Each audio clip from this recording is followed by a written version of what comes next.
तो जय हिंद। चलिए आज सबसे महत्वपूर्ण टॉपिक को आज के इस वीडियो में कवर कर रहे हैं, ठीक है, जो कि 10 प्रश्न पत्र है और 2024 बोर्ड एग्जाम के लिए बहुत ही इंपॉर्टेंट है और 29 फरवरी को जो बोर्ड एग्जाम देने वाले हैं उनके लिए बहुत ही इंपॉर्टेंट है। तो इसलिए वीडियो को एंड तक देखिएगा और क्लास 10th का और सब्जेक्ट साइंस है, तो इसलिए आप लोग समझ रहे होंगे कि कितना इंपॉर्टेंट है सर, ठीक है। तो इसके लिए समय 3 घंटे 15 मिनट है, पर हम लोग 3 घंटे 15 मिनट थोड़ी करेंगे, ठीक है। तो यहाँ पर देखिए सबसे पहले लिखा है, देखिए प्रारंभ के 15 मिनट परीक्षार्थी को प्रश्न पत्र पढ़ने के लिए दिया गया है, ठीक है। तो इसमें से 15 मिनट हटा दीजिए, ठीक है, 15 मिनट खत्म कर दीजिए, बचा आपके पास 3 आवर बचा, ठीक है। तो 3 आवर में क्या क्या करना है, ठीक है। प्रश्न पत्र के 2 खंड है अ तथा ब में विभाजित है, खंड में 3 खंड फर्स्ट सेकंड थर्ड। देखिए प्रश्न पत्र में OMR सीट सही चुनाव कर OMR सीट पर काले अथवा नीले बाल पेन का प्रयोग करके सही विकल्प मतलब वो जो सही है 4 ऑप्शन रहता है उसको जो सही है उसको गोलियां दीजिए, ठीक है। यही करना और सभी प्रश्न करना अनिवार्य है, ठीक है। तो चलिए देखते हैं। देखिए 2 पृष्ठों के से गिरा हुआ मतलब बहुविकल्पी प्रश्न पहला कर रहे हैं, ठीक है, खंड का, ठीक है, जो कि उपखंड फर्स्ट होने वाला है, ठीक है, उपखंड फर्स्ट। तो उपखंड फर्स्ट देखिए 2 पृष्ठों से गिरा हुआ कोई पारदर्शी माध्यम जिसका एक या दोनों पृष्ठ गोली है उसे क्या कहते हैं। ये भी देखिए 1 मार्क्स का है, ठीक है। तो उसे कहते हैं गोली क्या कहते हैं, अभी आप लोग कमेंट करके बताइए या तो हम ही बता दे रहे हैं, ठीक है। यहाँ पर देखिए यहाँ पर लेंस की बात हो रही है, ठीक है, पारदर्शी, तो यहाँ पर गोली लेंस हो जाएगा, ठीक है।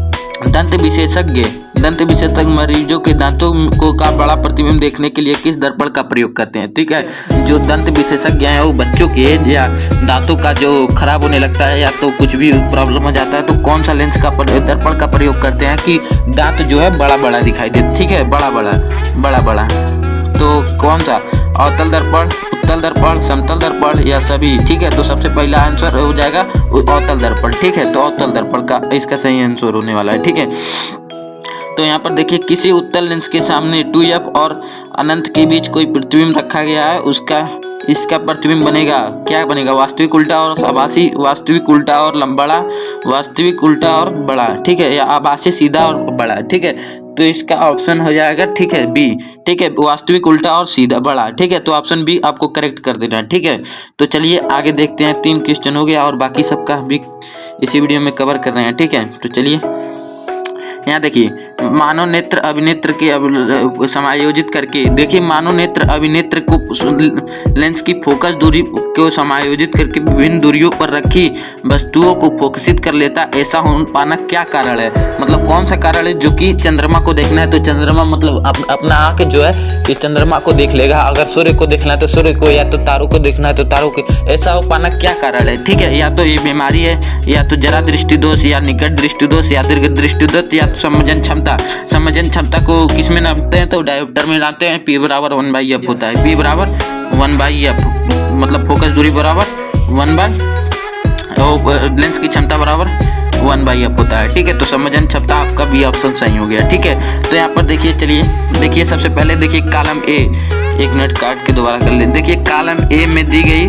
सुमेल कॉलम बी में SI मात्रकों से सही कीजिए, ठीक है। ए भी 1 नंबर का है पर ज़्यादा बड़ा है, पर करेंगे जरूर, ठीक है। सबसे पहले विद्युत विभवांतर क्या होता है, तो विद्युत विभवांतर का हो जाएगा चौथा, ठीक है। विद्युत धारा का एम्पियर हो जाएगा, ठीक है। विद्युत शक्ति का वाट हो जाएगा, दूसरा प्रतिरोध का ओम हो जाएगा, ठीक है।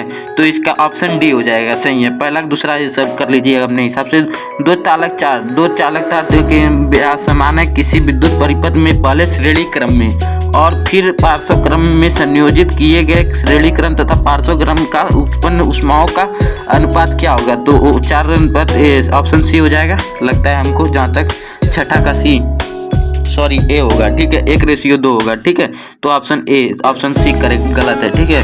तो छठा के ए हो जाएगा। फिर चलिए 7वां देखते हैं। 7वां किसी विद्युत प्रणालिका के भीतर चुंबकीय क्षेत्र का होता है, ठीक है, शून्य होता है या इसके भीतर बढ़ता है, क्या होता है, सभी बिंदुओं पर समान रहता है। तो यहाँ पर देखिए लिखा है सी बिंदुओं पर समान रहता है, तो इसका नहीं है, सभी बिंदुओं पर समान रहता है, ए सही है, ठीक है। तो ऑप्शन डी आपका सही है, ठीक है।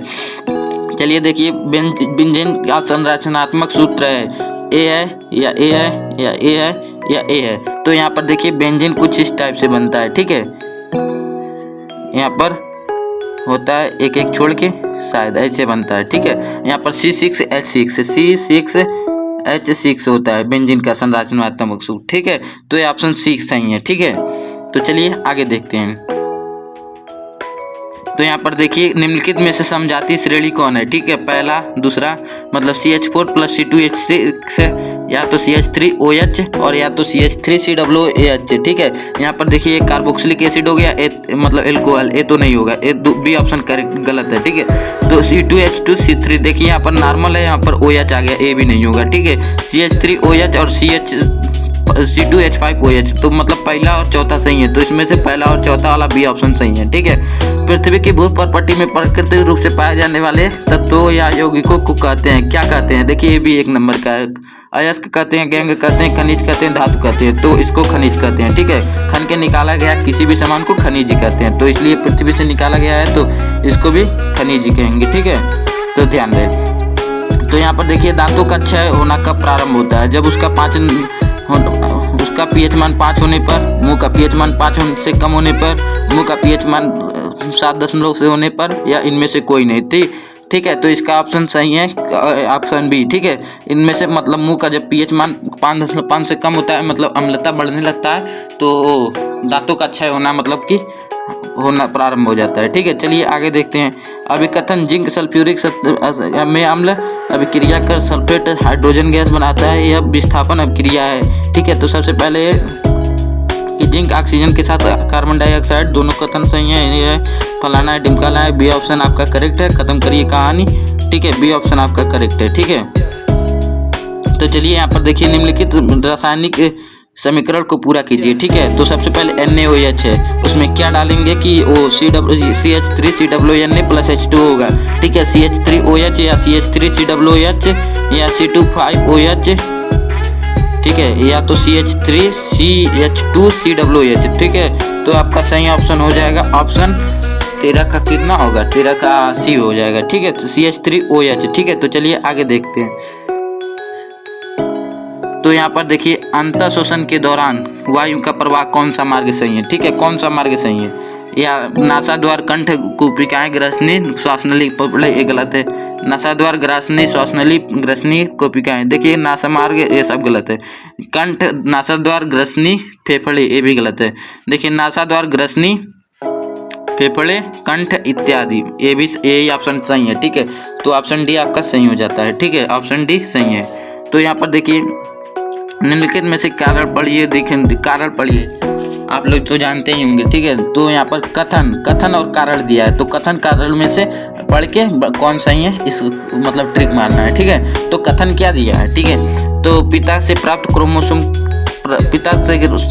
क्रोमोसोम के लिंग का निर्धारण एकदम सही है। ठीक है, मानव पुरुष में X और एक Y गुणसूत्र होता है, ये भी सही है। ठीक है, दोनों सही है। ठीक है, तो कथन और कारण दोनों ही सही है और पहला व्याख्या करता है, तो सबसे पहला आंसर सही हो जाएगा। ठीक है, सब ऑप्शन ए इज करेक्ट। ठीक है, तो चलिए कितना नंबर हो गया? 16 नंबर देखते हैं। ठीक है, विद्युत आवेग के प्रवाह की दिशा, सही दिशा कौन सी है? पहला है, दूसरा है, या तीसरा है, या चौथा है? तो ऑप्शन सी आंसर सही है। ठीक है, तो ऑप्शन सी सही है, ऑप्शन यही है, ऑप्शन सही है, तो तीसरा नंबर। ठीक है, चौथा नंबर मतलब 17 नंबर थायरॉक्सिन के बारे में कौन सा कथन सही नहीं है? ठीक है, तो यह बी और सी और डी ये दोनों सही हैं। ठीक है, पहला ऑप्शन नहीं सही है। ठीक है, थायरॉक्सिन के संश्लेषण के लिए लौ आवश्यक होता है, बिल्कुल गलत, बिल्कुल गलत। लौ आवश्यक नहीं होता है, मतलब लोहा आवश्यक नहीं होता है, नॉट इम्पोर्टेंट। ठीक है, नॉट IMP। ओके, चलिए बढ़िया से समझाते हैं आपको। ठीक है, अब आ गया यहाँ पर निम्नलिखित में से कौन सा भाग क्रम में नहीं है? ठीक है, तो सबसे पहले देखिए जो सी पार्ट में दिया है इसको कहते हैं प्राकुर कहते हैं। ठीक है, प्राकुर। ठीक है, और उसके बाद जो बी में दिया है उसे कहते हैं बीजपत्र, और जो पहले में दिया है मूलांकुर कहते हैं। ठीक है, मूलांकुर नमा, तो इसे मूलांकुर कहते हैं। ठीक है, तो ऑप्शन सी सही हो जाएगा। जनन की अलैंगिक विधि से उत्पन्न संतति के परस्पर समानता होने से, क्योंकि एक अंक का ये भी है। ठीक है, तो अलैंगिक जनन में होता है, या अलैंगिक जनन युग्म शामिल नहीं होते हैं, या अलैंगिक जनन लैंगिक जनन से पहले होता है, अलैंगिक जनन लैंगिक जनन के बाद होता है। ठीक है, तो 19 नंबर का है, तो 19 नंबर का हो जाएगा ऑप्शन बी, पहला और तीसरा सही है। ठीक है, तो मतलब पहला ठीक है, पहला क्या है कि अलैंगिक जनन में केवल एक ही जनन का भाग लेता है, एकदम सही। ठीक है, और तीसरा क्या है, अलैंगिक जनन एकदम सही, ये ऑप्शन पहला और तीसरा। ठीक है, पहला और तीसरा ऑप्शन भी सही हो जाएगा। ठीक है, देखिए एक आहार श्रृंखला में तीसरे पोषी स्तर पर हमेशा कौन खड़ा होता है, मतलब कौन रहता है, आत्मनिर्भर या कुछ भी, जैसे कि मांसाहारी प्राणी, शाकाहारी प्राणी, अपघटक, उत्पादक, इन चारों में से कौन होगा?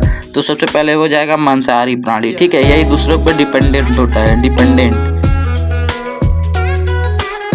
डिपेंड होता है। ठीक है, तो यहाँ तक कंफर्म है, और बाकी यहाँ पर भी है बगल में, ये सब कर लीजिएगा बढ़िया से। ठीक है, स्क्रीनशॉट ले लीजिए, और बाकी सब है तो ये सब है, बढ़िया से कर लीजिए। ठीक है, और बाकी स्क्रीनशॉट चाहिए तो हमारे टेलीग्राम चैनल को ज्वाइन करिए। ठीक है, तो ठीक है, मिलते हैं नेक्स्ट टॉपिक के नेक्स्ट वीडियो में, तब तक के लिए जय हिंद, जय भारत, वंदे मातरम।